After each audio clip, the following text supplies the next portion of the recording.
আপনি ঈমান আনলে আপনার মেরে ফেলে দেওয়ার হুমকি দিয়েছেন। আপনি জীবন বাজি রেখে আল্লাহকে বিশ্বাস করেছেন। ঈমানদার হতে গেলে অনেক কষ্ট, বেঈমানের জন্য কোনো কষ্ট নাই, বেঈমানের কোনো আমল নাই। ঈমানদার হতে গেলে যত কষ্ট, ঈমানদার হতে গেলে নামাজ পড়া লাগে, যাকাত দেওয়া লাগে, হজ করা লাগে, পিতামাতার খেদমত করা লাগে, প্রতিবেশীর হক আদায় করা লাগে, সন্তানের হক আদায় করা লাগে, স্ত্রীর হক আদায় করা লাগে, আহলে সুন্নাত ওয়াল জামাতের আকীদা লালন করা লাগে। ঈমানদার হতে গেলে অনেক কষ্ট করতে হয়। ফজর বেলা ইমাম মুয়াজ্জিন সব যখন আযান দেয়, আযানের সাথে সাথে শীতের মধ্যে ঠান্ডা লাগলে ওযু করে মসজিদে যাওয়া লাগে।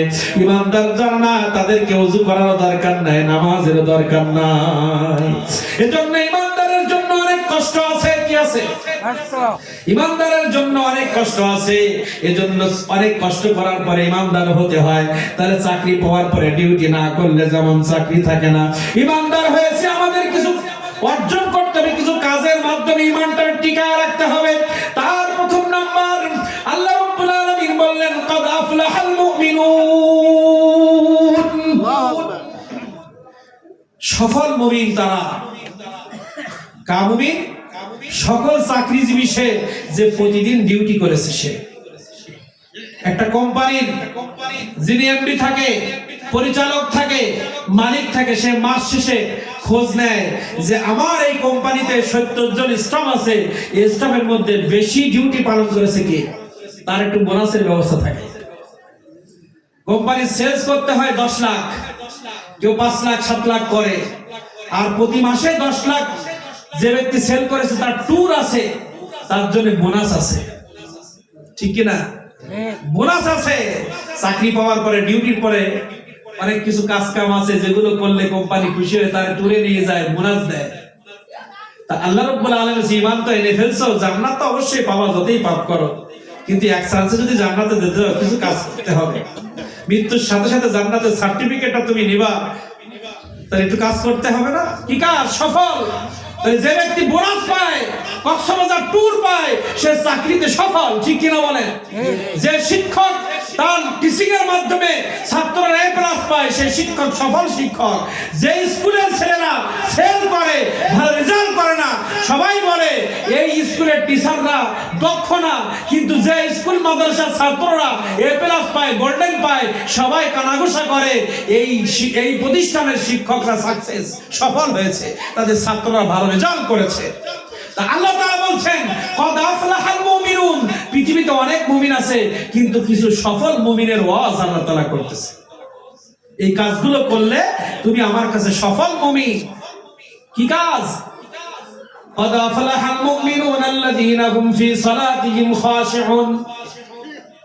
তুমি যখন নামাজ আদায় করবা, নম্র ও ভদ্র খুশু খুদু নিয়ে নামাজ পড়বা।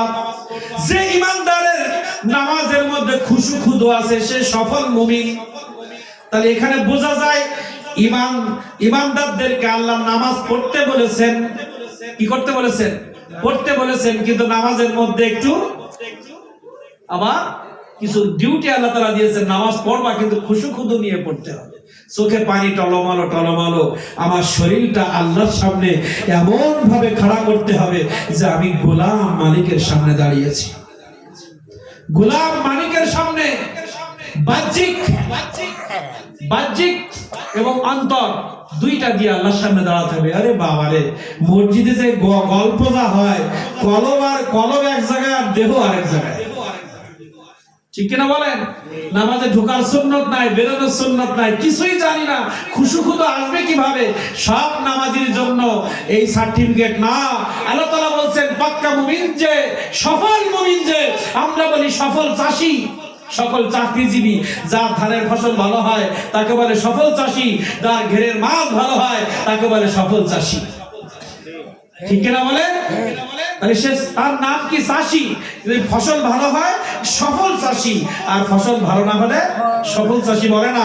আমরা ঈমানদার সবাই, কিন্তু সফল ঈমানদার তারা যারা নামাজের মধ্যে খুশু খুদু অর্জন করেছে, নামাজের মধ্যে বিনয়ী, চোখে পানি নিয়ে আসছে, রুকুর মধ্যে সিজদার মধ্যে সৌন্দর্য তৈরি করেছে, এদেরকে বলা হয়েছে কি?